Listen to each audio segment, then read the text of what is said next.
How's it going, everyone? Now we're talking again in English. Welcome back to the Agave Cactus Talk. So today we're going to be talking about 8 California native cactus that can be farmed in California, dry farmed specifically. I dry farm all 8 of them, and I wanted to talk about these native cacti because now that I'm beginning to sell lots of cacti to different agave farmers and new cactus farmers, existing farmers adapting to a new world, I'm installing a lot of these California native varieties, and I'm realizing that there's a huge demand for California native cacti to farm as well, right? So people getting excited about cactus, but then them realizing, hey, I see you talk about lots of these California native cacti. Which ones are the ones that, you utilize or you think there's potential in and stuff, right? And I can definitely talk about a few of those. So today I'm going to be talking about 8 California natives, native cacti, and I'm going to be talking about just a little bonus, 1 naturalized California cactus and what that means, and we'll also be talking about 1 USA native cactus that's not native to California, one that is native to Texas. So we'll talk about 10 cacti today, and all 10 of these cacti I actually offer. So if you do want to purchase them, just hit me up on Instagram, Farming and Gardening California, or if you know me already, just send me a text or an email. A lot of the people who listen to this podcast are already a lot of my clients anyway, so got a bunch of them, but you don't necessarily need to buy them from me, but what I tell you today about them may be applicable to your farm and how you farm, right? So I want to start off by mentioning that not all of these are prickly pears. Prickly pears are usually what we refer to as nopales in Spanish, or the Opuntia family, right? Or genus is probably a better term. So Opuntias are part of the cactus family, right? And there is also now a further distinction among the Opuntias, and many of the Opuntias that are cylindrical leaves, you could say, are now classified as Cylindropuntia, right? So we'll talk about those. We have some Echinocacti, we definitely do have some Opuntias we'll talk about. Let's I guess get started on talking about some of these varieties. So the first species that we'll talk about today is Cylindropuntia Imbricata, which is a cactus that is native to the Mojave Desert, mainly the eastern section of California's Mojave Desert, which still probably falls into the western Mojave Desert, but Cylindropuntia Imbricata. So this is also known as tree cholla because it could get pretty tall. It could get pretty, it grows at a tremendous speed, especially if you irrigate it. It's not one of those cacti that with extra irrigation will rot out on you. It'll just grow quicker in most cases. And this is a really interesting crop. I would say many people probably never used it as a crop, but I kind of let me tell you a little backstory here. It's like a lot of the species on my farm are native USA or California, but it's not like I went out and looked for them. You get me? I was just tossing thousands and tens of thousands of plants in the dump for my landscaping trade. And I was tired of paying the fucking dump fees. And I'm also an environmentalist, study environmentalism. So I know that those landfills don't last forever, and it's probably best if we keep a lot of waste out of there, right? So taking, you know, truckloads full of 3 to 5 tons of stuff and just throwing it away when I could utilize it here on the farm didn't make sense to me. So all the green waste, feed it to my goats, what I can. What can't, I basically mulch in place, in between my rows or whatever, you know, create lots of organic material with all that. A case of a crop like that or a plant like that might be, for example, oleander or eucalyptuses that my goats won't eat or is toxic to them in the oleander case. And I'll just mulch them, compost them in place, basically, you know, let them break down in between all my plants. And on the plant side, all the plants, instead of throwing them away at the landfill, I started recycling them. So I started bringing back all these cactus and stuff, and you know, I didn't discriminate. I brought back every cactus and agave euphorbia, aloe that I could, you know, and succulents that I could manage for maybe, say, a year. And then I realized most of the euphorbias don't live in the cold. Most of the aloes don't live in the cold. And then I realized a lot of the agave and cacti that I brought from LA, which is a very Goldilocks region, I call it, which is basically that just fucking anything grows there. It's like every crop around the world could grow in LA, basically, except the few tropical plants, and even some of those in certain microclimates in LA can grow. So it's basically a Goldilocks zone. So I was bringing all these crops from over there, and obviously they're going straight into the desert, 120 Fahrenheit maxes, and, you know, 14 Fahrenheit lows, frost, snow, wind half the week, that's 20 to 40 mile per hour. Extreme climate compared to LA, right? So this desert was not favorable for the majority of the agave and cactus, and it just so happened that the majority of the shit that lived without, like here was my other thing. I was just recycling so much that at one point I was just like, I can't irrigate it all. I'm just gonna plant it all, and whatever lives, lives. You know what I mean? Like, there's just too much. And what so happened to live was the majority USA and California native cacti and agave.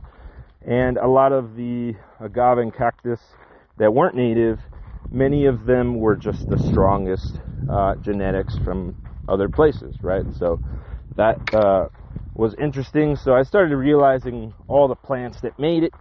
And then, you know, I've been recycling plants for, say, 7-8 years. And probably on that second year, I realized and had already created a list of what agave, what cactus, what euphorbias lived out here. And I started collecting that instead of, you know, dedicating my time to basically everything, right? So instead of recycling everything to be planted, I already had a list of what worked, what didn't. And the stuff that didn't work, I would just still mulch in place. So it's not like I still took it to the landfill. Still brought most of that to my land. And I still continue to do this system today. And now I just got a much larger list of shit that makes it and doesn't make it, right? But it's been a great experiment, to be honest, because I tell people, I'm like, man, I'm in a really extreme climate. So it's like, if I could dry farm here and grow a lot of these species, dry farm them, then you can do it in basically half the U.S. because it's like half of the places that everyone else is farming is going to be paradise compared to where I'm farming. So I kind of took one for the team and said, you know what, if I figure it out what to do in this desert, then, you know, there's millions of acres of desert land that could be utilized as dry farms, and agave and cactus could take over the Southwest, and, you know, it'd be a real nice thing.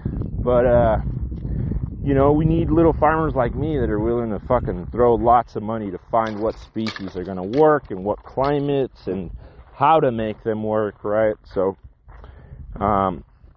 yeah, but that's a long way to tell you that the plants that I was bringing I wasn't distinguishing, oh, I want this one to live or that one to live. I just kind of let it roll how it rolled, and whatever died, and whatever lived.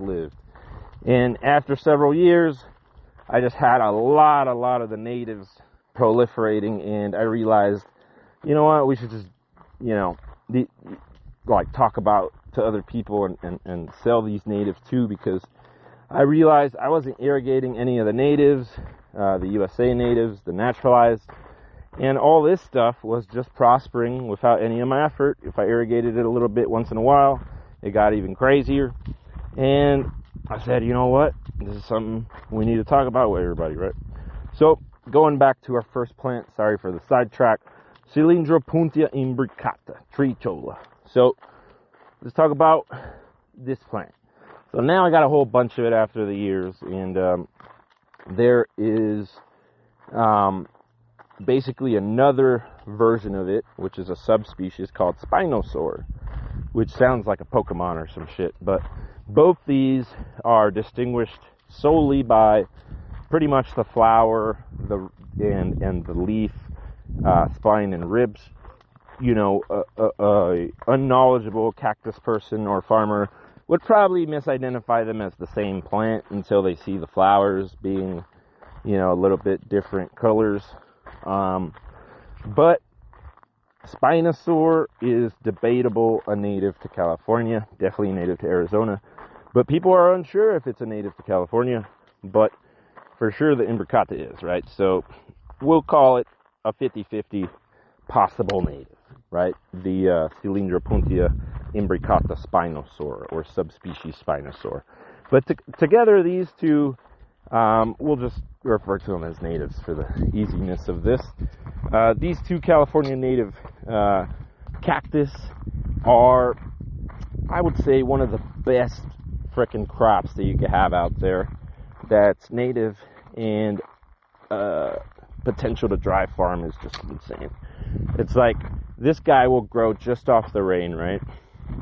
And it'll produce fruit, which are these giant yellow fruits that are very juicy, and they're about the size of a Peruvian apple or a pitaya from Mexico. And these little fruits, have really, really, good tasting flesh on the inside. I try not to say it, but it's like, yeah, a lot of this stuff does taste like better dragon fruits.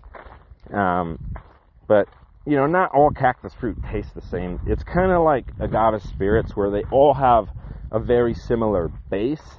But then as you accustom yourself to eat these prickly pears or cacti fruit, you start to notice the subtle differences between all of them. And I notice it now, but if you probably ate both of the fruits from Cylindropuntia Imbricata and the subspecies Spinosior of it, you'd probably say they taste the same, but they definitely don't. And obviously when, you analyze them, their nutritional efficiencies and all that, they'd definitely be much different. But why am I telling you about this plant? Why should you grow this plant? Why even give a fuck about Cylindropuntia Imbricata, right? Well, it can not only produce a fruit for you every year, but it grows lots and lots of leaves or new branches, right? And these branches, my goats love eating them. So I don't even have to de-spine the cactus. My goats are kind of like camels in the sense that they figure out how to eat around the spines, and when they're small spines, actually can consume them without much trouble. Long spined prickly pears or cacti, you definitely do want to burn them, because they could get stuck in the stomachs of goats and create lots of issues.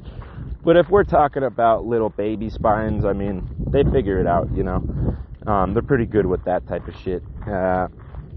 So the goats can eat them, the camels could eat them, the cows could eat them, the sheep could eat them. So they're great fodder. You could ferment them and create silage to have throughout the year. Or if you have to take it, the animal somewhere, you could have prepared foods. you could also create biofuels with them, right? So I've been talking a lot about biofuels and biohydrogen, biomethane, bioethanol being created from agave and cactus. But I want that to be coming from dry farmed crops, right? Crops that aren't using the aquifer, surface water, and destroying the water resources, the few we have left, right? So if you could dry farm this, which I am on 2 inches of rain, you're probably going to be in paradise, rain-wise, compared to me. I mean, LA, just over the hill right here, gets like, 15 inches of rain a year, you know what I mean? So it's like this is probably one of the driest places in the USA and the world. So it's like everyone is going to get more than 2 inches of rain, man. And I mean, these cactus can live to negative 15 Fahrenheit. Like, they also are, here it snows and frosts, and I described the climate to you. They're far east as well into Arizona and other southwestern states where it's more snow, more cold, more wind, more elevation. So when I think about the potential to dry farm a crop like Cylindropuntia Imbricata and Cyllindropuntia Imbricata subspecies Spinosior, then I start to see, wow, it could produce fruits for human, it could produce fodder, silage, biofuels, it could produce textiles through its fibers. It could, much like agave, all these things are interchangeable.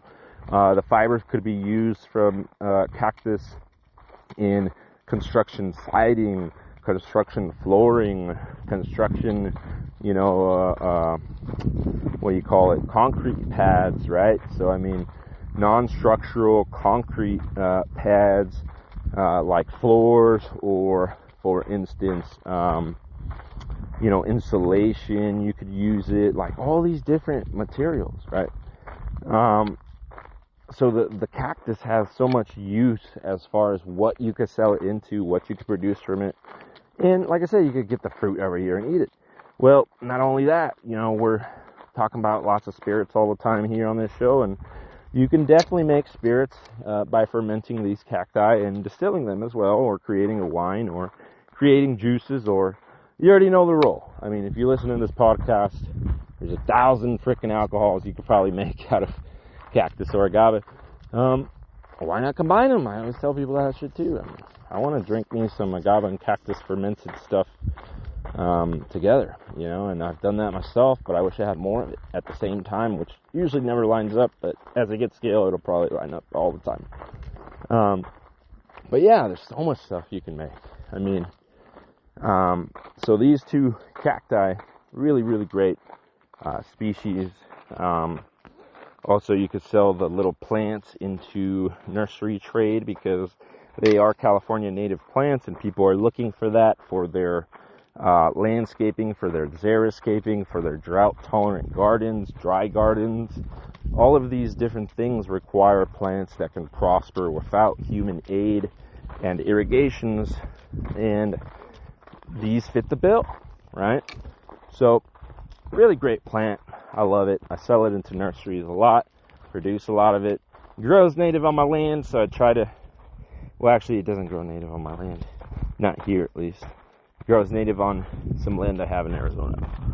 But, anyways, I got most of these from the LA landscaping trade, and now I'm really thankful that they're growing really prosperously for me. So, now let's move on to another Cylindropuntia, which is the Cylindropuntia Echinocarpa, which is actually native here. This is the one I was thinking of right now when I said Imbricata was native. So, Cylindropuntia Echinocarpa, formerly known as Opuntia Echinocarpa. Well, these Echinocarpa come in two forms in my area. They call it the silver cholla and the gold cholla.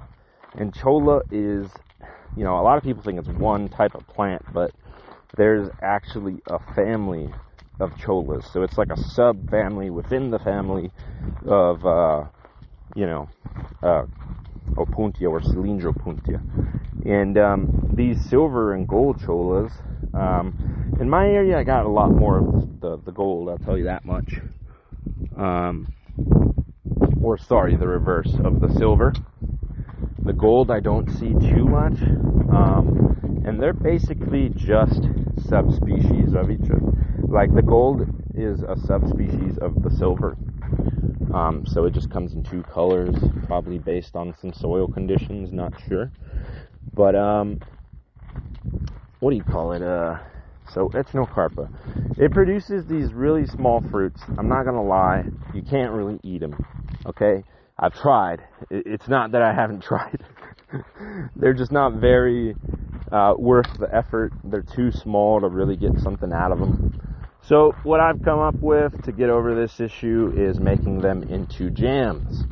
And the fruits I basically am able to press and, you know, blend up, and I can get me some material that I can utilize for making jams.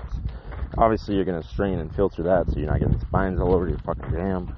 But, yeah, there's a lot of use still to consume it. Just can't really be eaten raw because you're probably going to, because it's so small, get a whole bunch of spines up in your fingers, you know. But, yeah, the branches of it aren't necessarily as consumable as the Imbricata because they do have a fair amount of spines. Cylindropuntia Echinocarpa. But how I've gotten over that is essentially,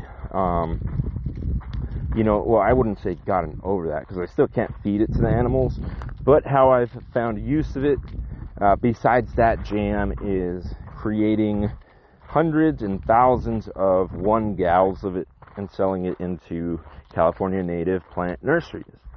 And people, once again, like the Imbricata, can use them in their xeriscapes, their dry farms, all types of stuff like that. So Echinocarpa, while it's not a great fodder source, I still think it's a great native cactus that people could grow for the jam potential. And I will quickly mention here that most of my Echinocarpa is planted out on the edge of my property. This is where I do think it excels, because Cyllindropuntia Echinocarpa can easily form a mat fence line. So if you plant them every 2 feet on your fence line, you'll eventually have, you know, an 8-foot to 10-foot fence line of just cholla that no one in their sane mind would try to cross. So it not only forms a wind privacy barrier, but a security barrier. No one's gonna fucking hop that. And like, well, sanely. I mean, people on drugs do some crazy shit, but no sane person will hop that fence. I think that is very valuable. You know, farm equipment is very expensive. Farms have lots of robberies. Thank God I've never had nothing happen here. Fuck around and find out. But I do realize that security should be a part of the planting process as well, right? How we talk about agaves going on the edge so that they might help for fire being slowed down or prevented. Cactus in this way could do that as well.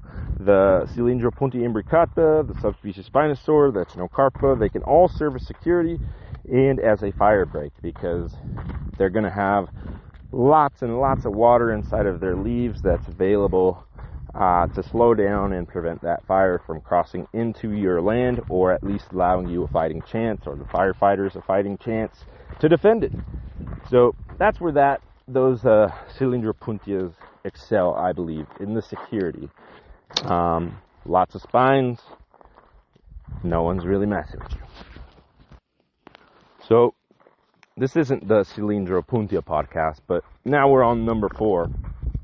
And a lot of these different traits that I'm talking about, you know, each one excels in a different way, but lots of them are very interchangeable. So if I'm telling you one cactus could do this, more than likely the other cactus could likely do it as well. But, you know, if, like I said with the Echinocarpa and in the fodder case, that it's not so useful, then I can kind of still present that information.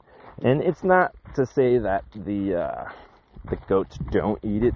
I'm sure if they were in drought or like really, really needing to eat it, they'd probably eat it, but they'd probably get their mouth full of spines, which causes lots of other issues. So, might be that you can potentially burn off the spines and grind them, maybe.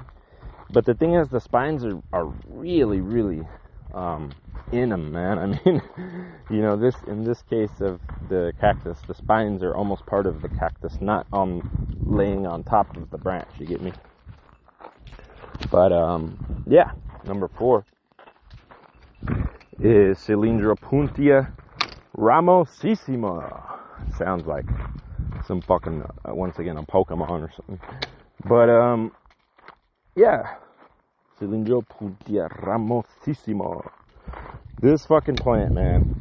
The amount of times that it's popped my ATV's tires, I've stepped on it, and I've had issues with it because, man, it blends in right with all the plants. It's almost like it's camouflaged, I swear. It's the same exact color as the sand or the ground here in the Mojave. So you'll be walking and just, bah, got you. You'll be riding your ATV, bah, you'll ride through it. The worst. Because in areas where there's lots of cholla walking and ATVing, man, that's all I can advise. But anyways, Ramosissima. Well, this is also nicknamed the pencil cactus cholla because it kind of looks like, you know, its branches kind of look like the thickness of a pencil. I mean, literally, if you put a pencil right next to it, I think it'd probably be the same width, right? And it's also referred to as the pencil stick cactus, but that one's a little less used. So pencil cholla is a pretty cool cholla. I mean, it's kind of like olive greeny, kind of slash sand, tan colored. Pretty cool. Like I said, it blends in, so you do got to watch out for it. But much like the 3 previous chollas that just talked about, great on privacy, great on security, great as a fire break. Now the fruits. This one is still one I have not ever really seen give a productive fruit. It may be that these fruits don't ever really reach a size, even with irrigation, that would be useful to humans. Well, that may be the case, but I've already started to sell lots of them as, you know, once I take the seeds out and I dry them. And now I'm selling seeded versions of these plants. And, you know, I sell the branches. So once again, selling into California native nurseries, to landscapers putting California native landscapes. This is going to be a really helpful plant because you never have to irrigate it. You never have to really maintain it. It'll just grow off the rain pretty much.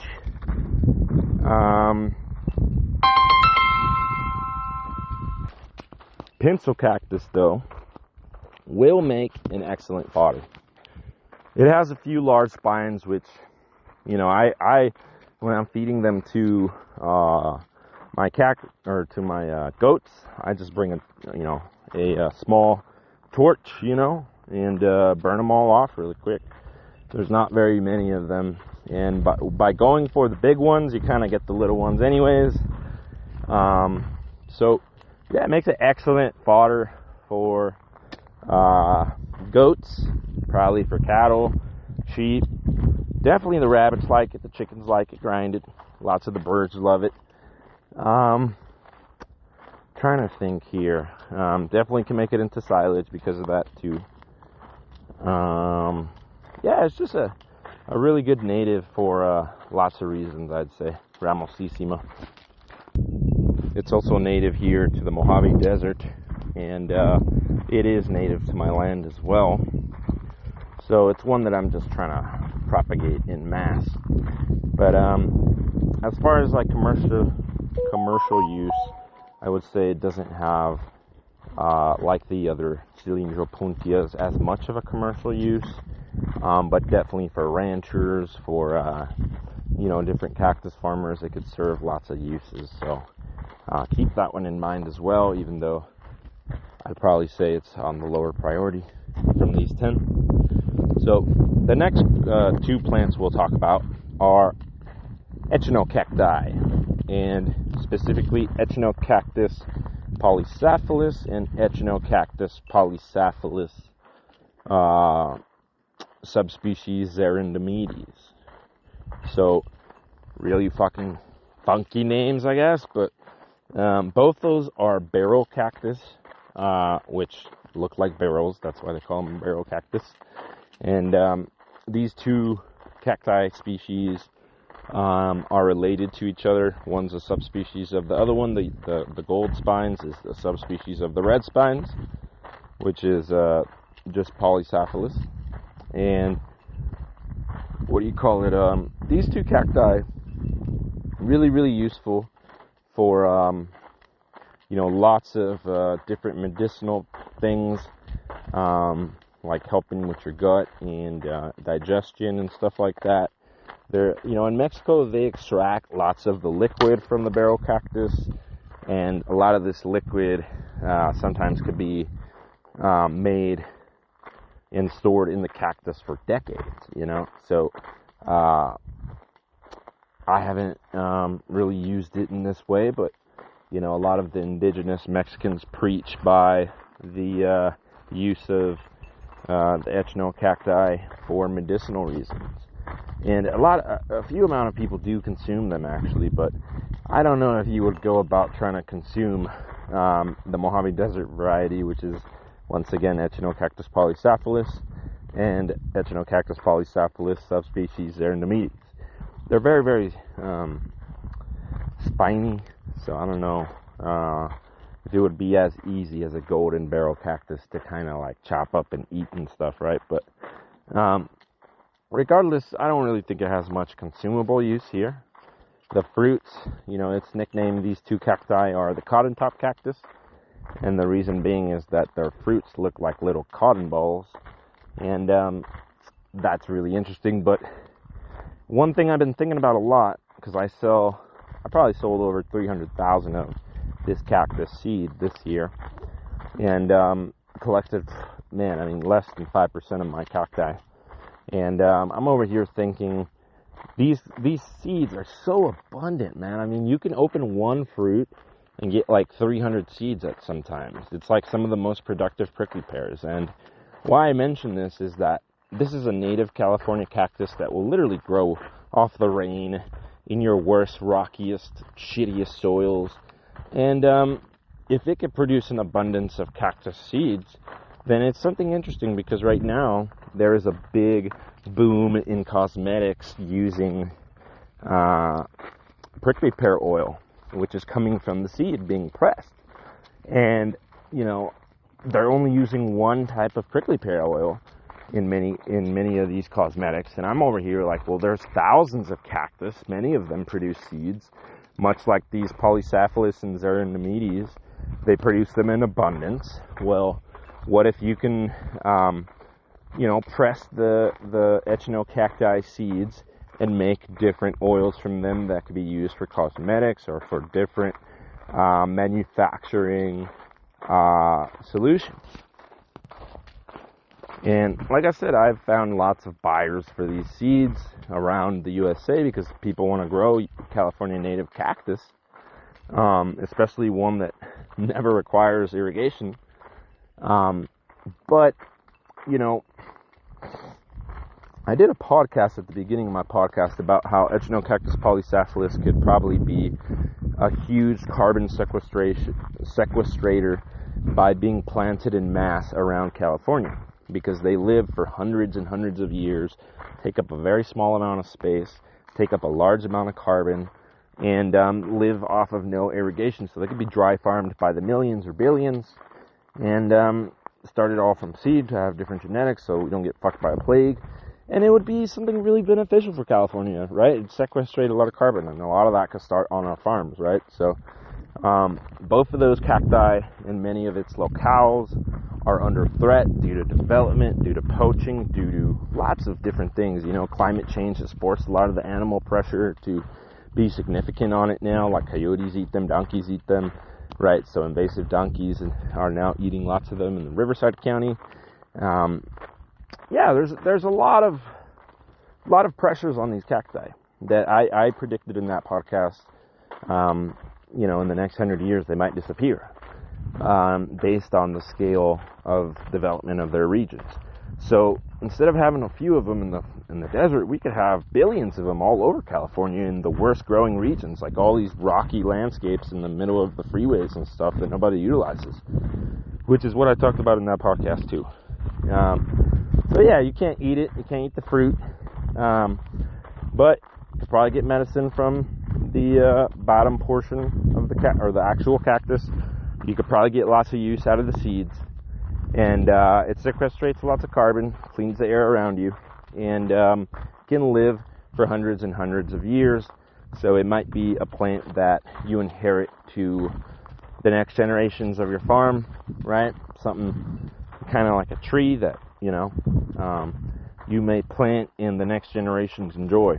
I think there are lots of lessons to be learned in plants like that, and they're very significant. So once again, that you're going to have to be a little creative to make money from, but I do see lots and lots of potential in those two species, especially through the seed. I mean, like, dude, like 300,000 seed that I sold, I mean, you know, I'm not going to tell you the exact number I made, but it's a lot of money. So it's like, you know, I start to believe, like, wow, well, if I mass grow these and mass produce seeds and I mass sequestrate carbon with them, you know, I start to see a lot of potential with them. Especially because, you know, a lot of the prickly pear seed too for my other cacti, I do want to sell the fruit, so I'm not going to be utilizing the seed as much to sell. And maybe this cactus I could utilize the seed because I'm not going to be producing a fruit that I want to eat or sell to somebody to eat. So it can be a great supplement or complement, you could say, to growing prickly pears, right? So that is one I'm very excited about growing.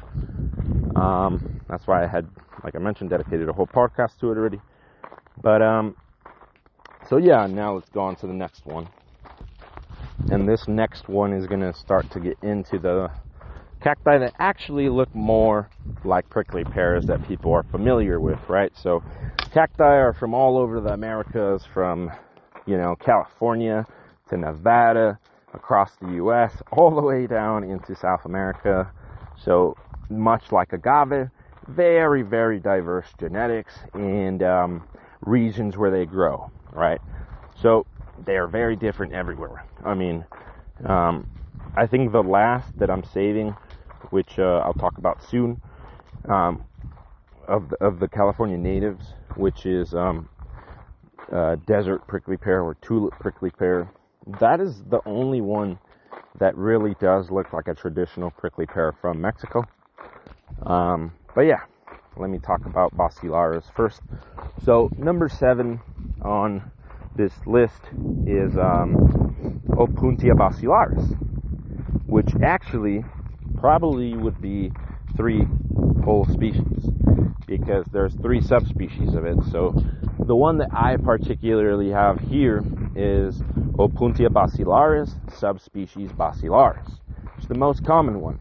And, you know, if you want to see which Basilaris you have, unless it's a hybrid or something, but if it's a natural, one of the 3 natural ones, then you can go to UC or to Google and type in UC Opuntia Basilaris, and they'll actually have graphics where they show you the fruit, the pads, and the flowers of each of them, so you can compare and see which one you have. That's how I found out I have subspecies Basilaris, which I was actually pretty excited about, because the other one that it looked like is one under threat, which would make very complicated growing it. But you know what? I mean, here's the thing that I disagree with on a lot of those laws, because it's like, you know, they don't want you moving or managing, for instance, the Opuntia Basilaris. I forget which subspecies it is, but it's native over here to Bakersfield, and it's completely under threat, probably because of all the oil fields and farming over there. And I love that stuff for California, but that's what comes sometimes with developing that stuff in California. So the Opuntia Basilaris that's native over there to Bakersfield area is one that, for instance, I could probably propagate by the millions and millions, but I don't want to give the government an excuse to come onto my property and tell me what to do with my plants. But that's why that shit's in fucking extinction mode, because nobody's incentivized to grow it. If there was fucking money behind it, then people would want to grow that shit. And I know somebody will come and say, oh, well, if there was money behind it, people would want to destroy it by exploiting it. Look, that's where laws come in, bro, okay? Like, they need to make exceptions. Keep it fucking under classification of extinction or under threat, but allow farmers to grow it and grow the fruit so that they can make money from it and then produce millions of these for reintroduction into restoration efforts. You know what I mean?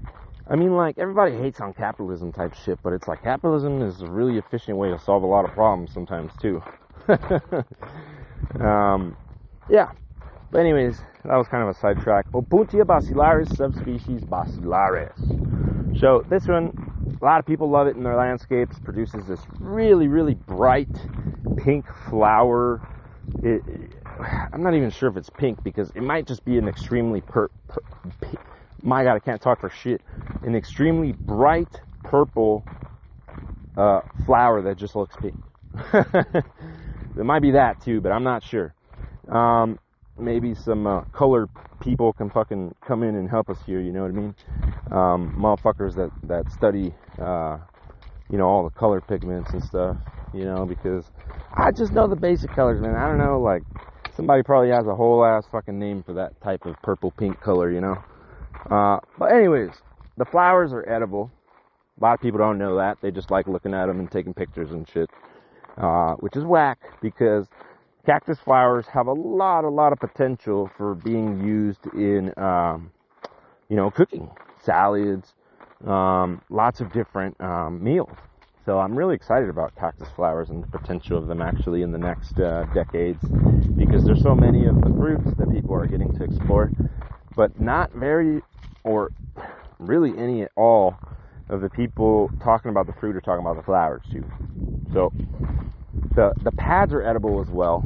They have a lot of glochids, so I recommend just using tongs and basically putting them on a grill and then flipping them after a few minutes so you get rid of all the glochids. If you're just a badass like me, just grab the fucking tongs and torch that bitch. And doing that, you can feed it to yourself. Now, if you want to feed it to the animals like the goats and the sheep and the cows and all that shit, well, you can just give it to them whole. The glochids won't really affect them much at all. With the cows, it might, so you might want to torch them. Cows are pretty sensitive in their tongues. Goats are more like camels, where they're not bred to eat spiny shit, but they can do it, you know what I mean? Like, if in time of drought, so they're qualified to do it. Whereas cows rarely see, cows are from grasslands, you know what I mean? Like, they're mainly meant to be eating soft, type shit like that, not really spiny stuff. So, cactus is great to feed to them, but not really the super spiny versions. So yeah, just torch the Basilaris and you'll make it easily consumable to your cows as well. So, much like the Imbricata little spiel I did, it could be great fodder, great silage, great biofuel potential, great, it can also be, they get pretty tall. Some of them can get pretty, maybe 6-7 feet. They can serve as a security, as a privacy, as a windbreak. Once again, they're growing off the rain. They can be dry farmed, dry gardened, put in a xeriscape landscaping. They can also be kept, all of these cacti I mentioned today, now I just thought about this, could be kept indoor and outdoor. They're from the Mojave Desert, most of them, or from desertic California regions. But the majority of them can be kept indoors, and you can actually, I got a lot of Basilaris, Polycephalus, I got Chollas indoors, because I just love how they look, you know what I mean? And indoors, they require, even less water. It's crazy. It's like, just off of the humidity from your shower, they'll probably prosper. It's wild. But yeah, Opuntia Basilaris, right? It's a very ground coverish cactus, so unless you train it to be a 6-footer like I just was talking about, it'll probably stay on the ground and keep trying to fold over, which is great if you want it to be a ground cover, which is how I'm using it here, right? So it's native here. I'd love for it to just create mats and mats of itself everywhere, right? And get lots of fruit. And the fruit off it is pretty good too. It's a decent sized prickly pear, nothing too big, nothing too small. Can make jams out of it, can eat it, can feed it to your goats, and you can make wine, spirits, and alcohols from them as well. So every fruit can be utilized for that stuff, you know. People think it's like only one thing or the other. Oh, dude, this is one thing I was talking with my homie Ambic Spirits about like a long time ago that I just thought of. Why is nobody making agave and cactus fruit brandies? There is nothing that stops you from using prickly pears or agave pinas to make a brandy. I want to see some fucking agave and cactus brandies, bro. Somebody work on that. Come on. I'll help you work on it if you got the equipment. I got the fucking supply. Let's go. Just keep it on the down low because the 5-0. But yeah. So Opuntia Basilaris, great fruit potential, great pad potential, great ground cover potential. It'll lock in the water in your soil, it'll lock in the carbon, it'll lock in a lot of those nutrients, not let them erode away with the wind. Man, so much potential with these crops. Damn, I'm already at 46 minutes. Better try to get through this. Well, I don't want to keep you all for too long. I guess I could probably write a book on this shit. But every time I make like an hour-long podcast, I'm like, damn, that really should be a book here. But you know, I make these podcasts so you can just work and listen. You don't have to go on YouTube, watch, and take time out of your day and shit. Like, I learn a lot from audio podcasts, so I know that other people do too, and can. So, I mean, you know, I guess it doesn't matter if it's long, because you're just probably working or something, at the gym or something. And, yeah, probably don't matter much. So, yeah, Opuntia Basilaris, one of my favorite California natives. Cactus number 8 here. Now we're finally back to where we should be, because all these fucking cactus look really funky and weird, and they don't look like the prickly pears we know, like Opuntia Ficus indica from Mexico, right? Which is a whole other thing, the monoculture of Opuntia Ficus indica. I don't want to get too into that right now because it's just going to throw me off for 30 minutes, but so the one prickly pear in the area that I grow that actually looks like the prickly pears that I and my family grow in Mexico or have grown is the tulip prickly pear, Opuntia ficanta. And Opuntia ficanta is an Opuntia from the Mojave Desert as well. It's native, I think, to Bakersfield area. Not too sure on that one. But I know it is native to the Mojave. And Opuntia ficanta is a really, really incredible prickly pear. This is one, probably the prickly pear that I have the most of.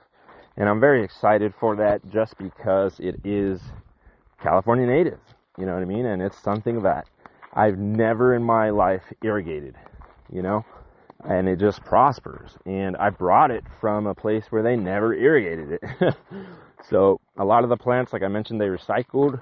I have a pretty good memory. I can walk through my farm and tell you where every single plant came from, or if I grew it, right, where that stuff came from. And it's exciting to see ficanta prosper so well, because it's basically like, you know, a lot of the desert is being developed out here, and ficanta is under threat. And now I just have a shit ton of it everywhere, man, you know. And well, it's probably not under threat, its habitat is under threat. It's probably a better description. Ficanta does an excellent job of propagating itself all over California and naturalizing itself all over California. Like a lot of the prickly pear you see on the coast and you know, in different areas around California is mistaken for Littoralis, but it actually is ficanta, you know. And Littoralis we're going to get into right now. Actually, that's my one naturalized one, but we'll talk about that soon enough. So ficanta, why is it such a cool cactus. Why do I say I love it so much? Why did I leave it for last of the 8 natives that I was talking about here from California? Well, Ficanta, I say it's my favorite of the prickly pears here from California because it's the one that I brought in the shittiest shape. When I showed up to this garden, it probably hadn't been managed for 30 years. Everything was fucking dying except this Ficanta. And I felt like I was a saint coming to save this fucking cactus. You know what I mean? And I took out all these yellow, horrible looking pads and planted them like an acre's worth. And now they each have probably produced me hundreds of pads, have replicated the field triple. This year will allow me to plant an extra couple acres of it and sell thousands of pads to new farmers and stuff. And I have never fucking irrigated it. It's the craziest shit. Like, some of the Chollas and stuff, like, I'll throw water once in a while on them. But these Ficantas, I planted them in the literal opposite of where I like to chill on my farm so that I don't fucking have to spend a lot of time trying to fucking water them. Sorry, I got distracted right there. I had to go grab my goats. They see me talking on the podcast and these bitches try to fucking run because they're like, oh, he's distracted. Now I'll go grab them real quick and they're like, oh no. Fucking goats. Huh? You guys made it to the podcast, fucking goats. Get your ass over there. Gotta let them know. Gotta let them know sometimes.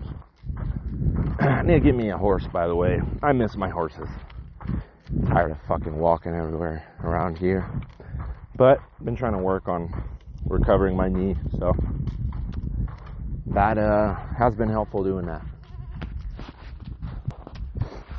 So, Opuntia Ficanta has fruits that can be made in all types of spirits.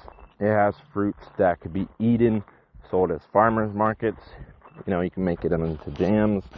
You could do dozens and dozens of things with the fruits. I like making juice out of them right now that it's hot as hell. They're summer fruits, so for instance, when a lot of the other crops aren't producing, they're going to be producing something for you, which is really exciting. Yeah, the goats crack me up. I had to pause for like a few minutes and just put them inside because they were just trying to go on another, I took them on a loop and they were trying to go do another loop, and then the adults were like, let's go, and the babies are like fucking looking at me like, I'm about to die, bro. Like, I need some water. I put them all in real quick so I can get water. And in a little while, I'll take them back out again once the babies can chill for a little bit. And also allows me to get some fucking water because it's like 100 degrees out right now. Woo! Now, water. So yeah, getting back to Opuntia Ficanta. This is one actually I've already distilled and made wine out of just because I have so much of it. It's one of the best spirits. I don't know. A lot of the time, I won't say that. I'll take that back. I don't know if a lot of the times, just because it's so new and I, am one of the first to try this spirit, I don't know if it's just me and the vibe behind all that, I guess, or if it's it really is an amazing fucking spirit. So that's why I do want to start making more stuff so that, maybe with a distiller that has more capacity, so that I actually can start confirming if it's just me or the spirit is really fire. So Ficanta, it just has an incredible growth rate. Under irrigation, you can expect sometimes up to 100 pads in a year per plant. And even on a very young plant, first year, you're going to get fruit. It's not like agave where you got to wait 5, 10, 15, 20 years. When you're talking next summer, you plant a couple pads and they're going to give you fruit, right? And what other plant within 1 year's time can literally replicate itself several times over? This shit is incredible. But, the cacti, or Opuntia Basilaris, has an incredible potential to being dry farmed out in the desert, the coast. A lot of the beach communities have it naturalized now because people have brought a pattern. It's just gone all over. Even in the desert, there's large strands of it everywhere. That from just abandoned properties that people have forgot about this cactus, and it's really cool that I was able to get one of those little strands, right, and start a whole farm from it, basically. So I feed that on a consistent basis to my goats, my chickens, all my birds. If I had cows and sheep here, I'd do it to them too. You don't even got to grind it. Has very few spines, so they eat it pretty much. You know, if you're going to eat it, very easy to despine. Doesn't have very much glow kids. It's a ground cover growing cactus, so it likes to stay on the ground like Naturalized or Basilaris, or you know, a more common one like Opuntia microdiasis, which is bunny ears cactus. All these like to stick on the ground and form mats, which are great for agave and cactus farms because you're trying to get the sun off of that soil. You're trying to get the water very, you know, utilized, I guess you could say, by the microbiome. So you need to have plants covering that fucking soil. You don't want that water being evaporated and sucked out of the soil by the sun, essentially, right? So, Opuntia Basilaris, just incredible plant. I mean, I planted alongside lots of the other California natives, like Ramosissima, Echinocarpa, Imbricata, Spinosior, Polycephalus, Xeranthemoides, all of those. And, you know, Basilaris included there. And it just, you know, I've never had it not prosper ever since I put it out here, right? And I ship it all over California. They love it because it's native and it prospers very well without any rain or any added irrigation, just with the rain. Indoor, outdoor, you know, you can have it in your office. You can have it in, you know, your room, in a pot, no problem. It could be low light, high light, depending what you would like to put it in. It could grow in complete shade. Many cactus can't, right? So this is one that definitely can prosper on the minimal of resources and effort. And if you give it some resources and effort, it will just pay you back, you know, tenfold. So Opuntia Basilaris is probably, of all of these, the one that I would recommend the most to plant. It can serve your animals very well. It can serve you very well. Once again, kind of like a lot of the cacti I talked about today, potential to sell the seed oil. Wow, yeah, all these cactus, they just have so much potential. You could potentially plant strands of it wild to just give, you know, the coyotes, the jackrabbits, the natural animals around here more food and water. If you just, you know, don't really have a passion for farming, but you want to have a privacy security hedge on the border of your farm that keeps stuff away from eating the stuff in your farm. Yeah, there's a lot of benefits here.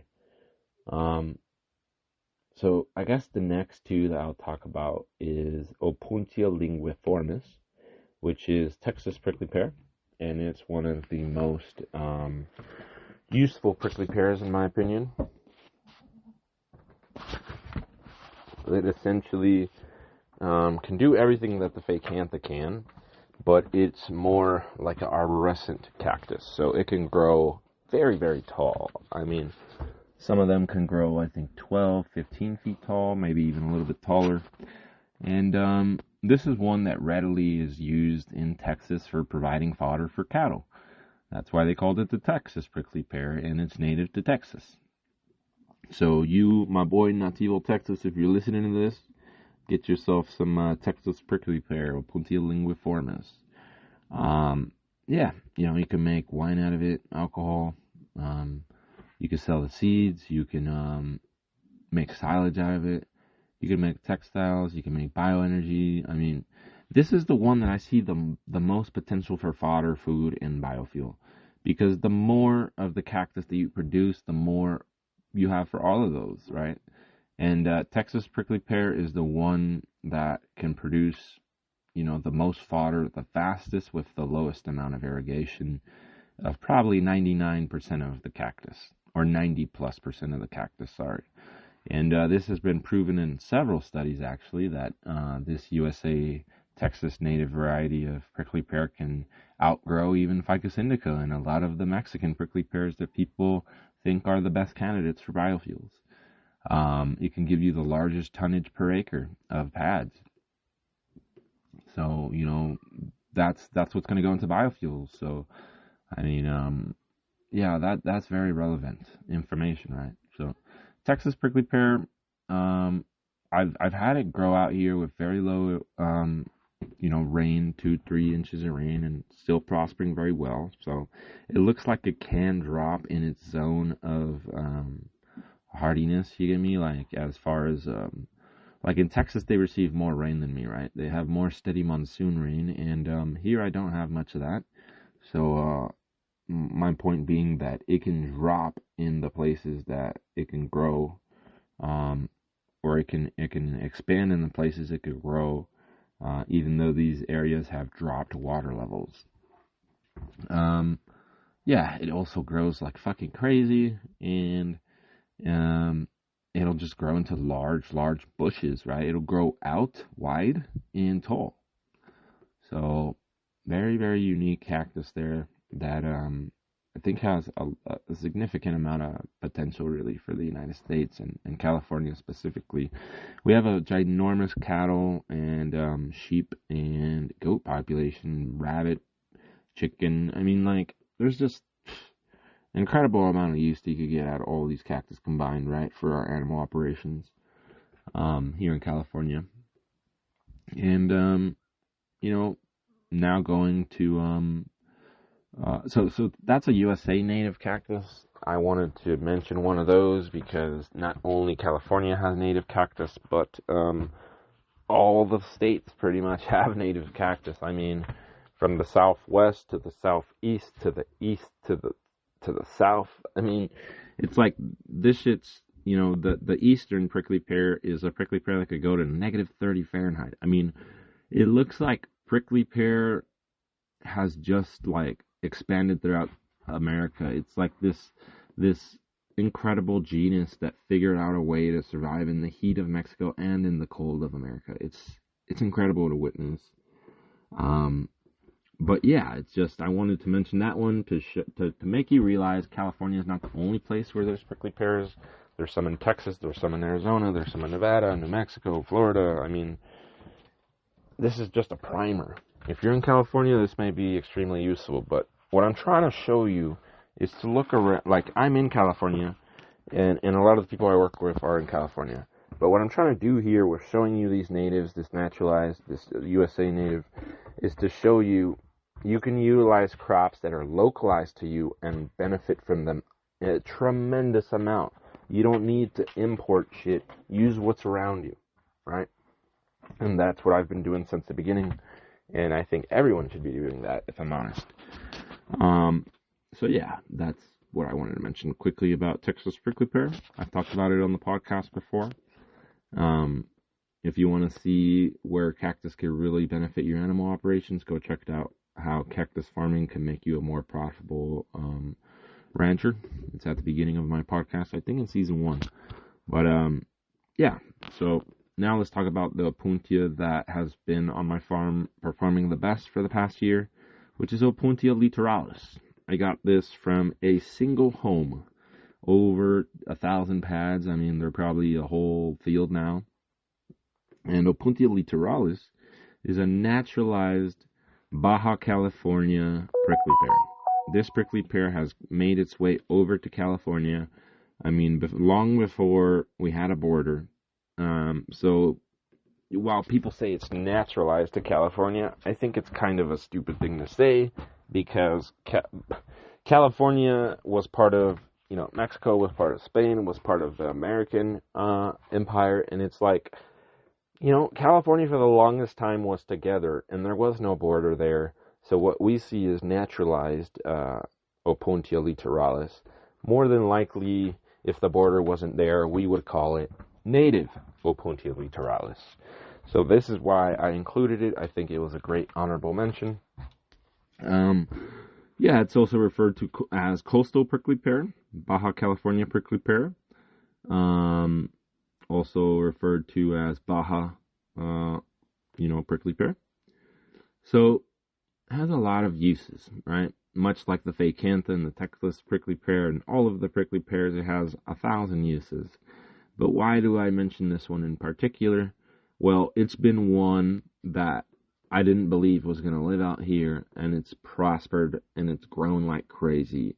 I went to one home and took home, like, I don't know, like I mentioned, like a little bit under 1,000 pads of some really shitty, yellow, ugly pads, and now all of them have flowered, fruited. They got tons and tons of pads on them, growing very great in between the agave rows and the trees, and everything from them is doing very well.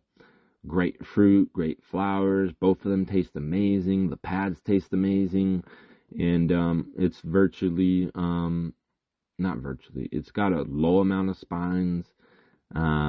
It grows as ground cover, so much like Ficantha and Basilaris, it's able to keep the ground covered, lock that moisture in, lock your nutrients in, keep the sun off your soil, all of these different things. And littoralis is also one that's naturalized on the coast of California everywhere. That's why they call it coast prickly pear.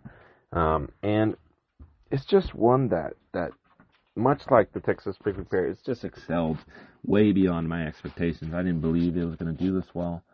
And, yeah, littoralis, really, really impressed with it. I've only made wine from it. I haven't made any spirits from it. And once again, this is stuff I'm making for myself.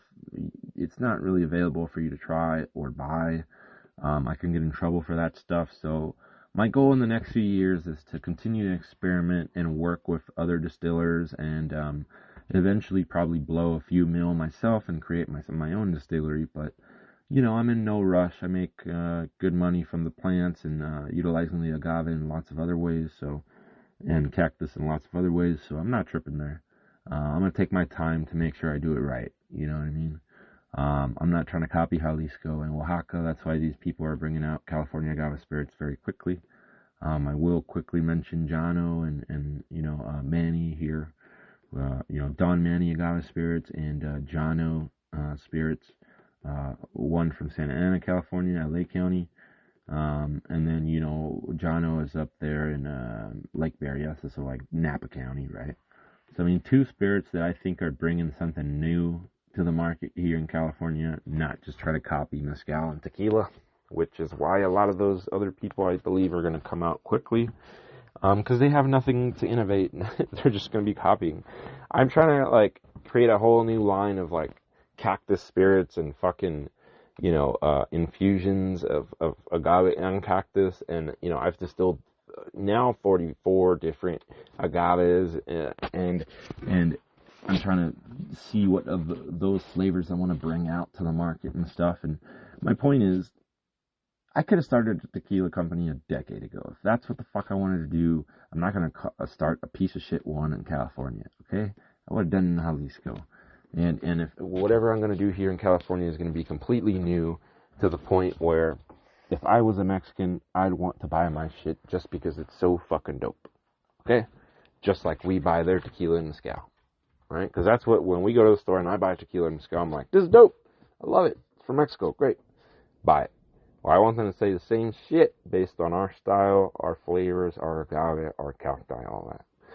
So, trying to bring something new to the table, not copy something old and steal people's hard work or whatever, appropriate it or whatever.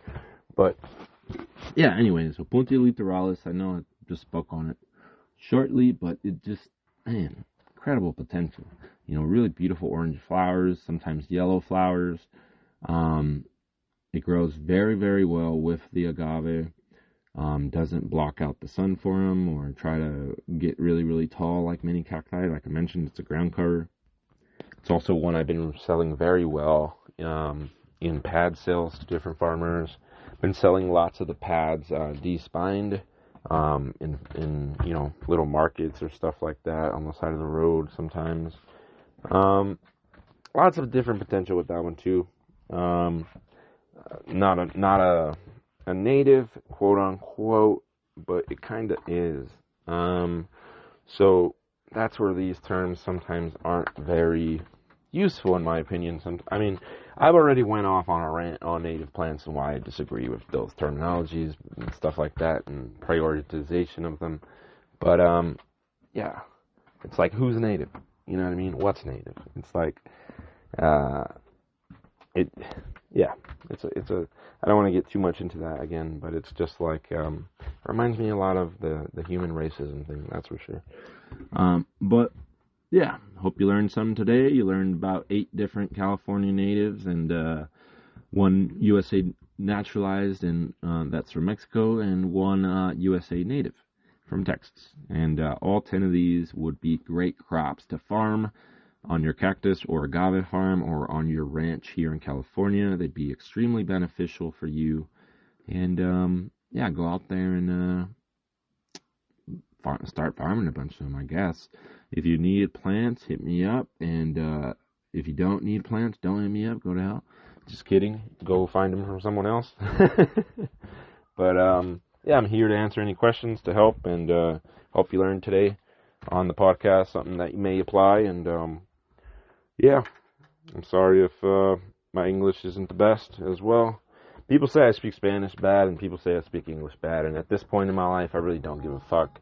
It's like, you know, when people that only speak one language are criticizing me that I speak 3 languages on speaking it a little fucked up, I'm like, well, you know what, maybe that's why you don't know shit, man, because you're not willing to fucking learn out of your comfort zone. So, take that with a grain of salt, too. But yeah, have a great day, everyone, and I'll catch you on the next podcast. If you got a topic you want me to talk about, let me know. Trying to get back into the zone. We've been shipping out an incredible amount of fucking plants this year, but trying to get more podcasts out now that I'm able to have a little bit more time to focus on stuff like this. And yeah, I'll catch y'all later. I gotta go because my goats are just screaming like little freaking turds. So, catch y'all later. Peace.